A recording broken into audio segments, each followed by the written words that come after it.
is a pleasure to have LeBron James in the game. Absolutely. How do you get geared up for another season after the one you just had?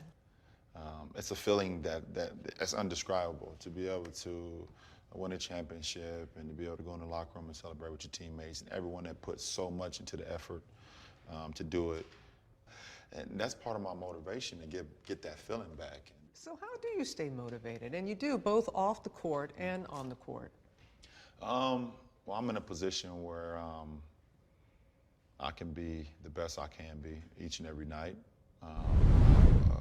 Organization, I have a team, I have great coaches around me that can put ourselves in a position to be the best each and every year. And then personally, I hold myself up to a standard higher than anyone. So that keeps me going as well. When did you know, I'm going to play in the NBA? No, I'm not dreaming about it. It's going to happen.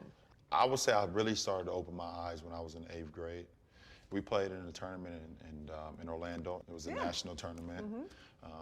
And we were kids from Northeast Ohio, from Akron. And we got all the way to the championship. We lost in the championship by 1 point.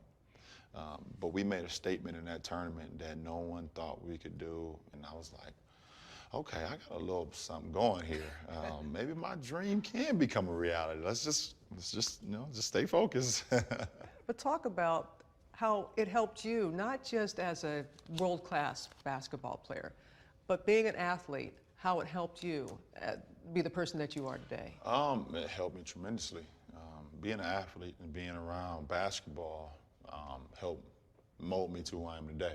The friendships and the brotherhood that it created, the love to, I think when you play sports and you're committed to something, the commitment, the responsibility of showing up to practice on time, to being there for your teammates, to listening to your coaches. It's a responsibility that you have when you're playing with a group, that you have to hold your end of the bargain, and it shaped me to who I am today.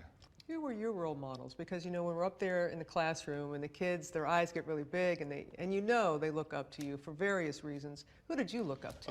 Well, my mother was definitely number one on my list. She's everything to me. No matter what I was going through, she always kind of kept the outside away from me. And I have no idea how she did it. It was amazing. She was 16 when she was pregnant with me. She was a sophomore in high school. So, as a kid, you don't understand it. But when you grow up and become a man or a woman and you have your own family, you look back on it and say, wow.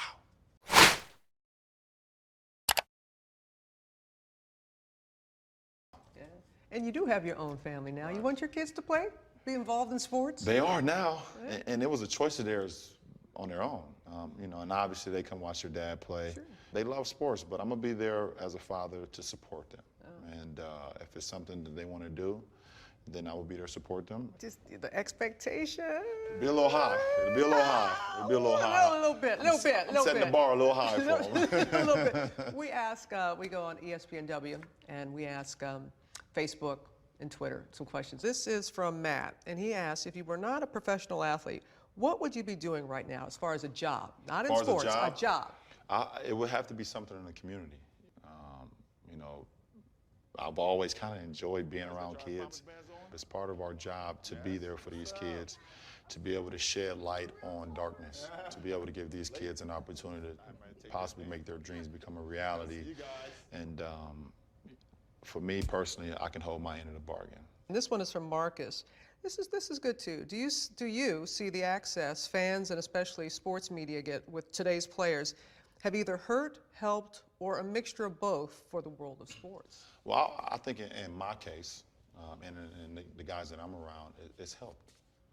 I think social media has done a great job of allowing our fans to have more of a connection with the sports figures that they love. And because it's not realistic for us to touch every fan that loves us. We wish we could, but it's not realistic. But the simple fact that you can go send out a tweet and tell your fans what you're doing, it allows them to feel like they're human, they're accessible. I've tried to use it to the best way I can to let my fans know, hey, I don't take you guys' love and support for granted. Thank you, LeBron. Thank you very much.